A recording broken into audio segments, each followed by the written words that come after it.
ഊർജോൽപാദനത്തിൽ സ്വയം പര്യാപ്തത കൈവരിക്കുക എന്ന ലക്ഷ്യത്തോടെയാണ് ജില്ലാ പഞ്ചായത്ത് ആസ്ഥാനത്ത് സോളാർ പ്ലാന്റ് സ്ഥാപിച്ചത്.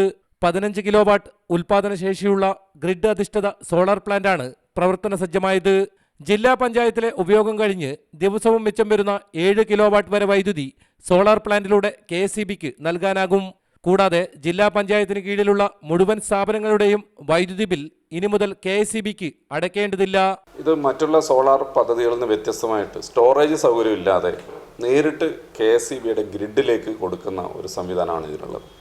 ഇത് സംസ്ഥാനത്ത് തന്നെ ആദ്യമായി കമ്മീഷൻ ചെയ്യുന്നത് കാസർഗോഡ് ഒരു സർക്കാർ ഓഫീസ് എന്നുള്ള രീതിയിൽ കമ്മീഷൻ ചെയ്യുന്നത് കാസർഗോഡ് ജില്ലാ പഞ്ചായത്താണ്. ഇത് 15 കിലോ വാട്ടിൻ്റെ പ്ലാന്റാണിത്. 1.5 മാസം മുൻപ് പരീക്ഷണാടിസ്ഥാനത്തിൽ കമ്മീഷൻ ചെയ്ത പ്ലാന്റിലൂടെ 9800 യൂണിറ്റ് വൈദ്യുതിയാണ് KSEBിക്ക് നൽകിയത്. ജില്ലാ പഞ്ചായത്തും KSEBിയും ഉണ്ടാക്കിയ വ്യവസ്ഥയുടെ അടിസ്ഥാനത്തിലാണ് വൈദ്യുതി വിതരണം. 25 വർഷം കാലാവധിയുള്ള സോളാർ പ്ലാന്റ് 5.25 ലക്ഷം രൂപ ചിലവിലാണ് നിർമ്മിച്ചത്. ഗണേഷ് പൈക്കയോടൊപ്പം റിപ്പോർട്ടർ, കാസർഗോഡ്.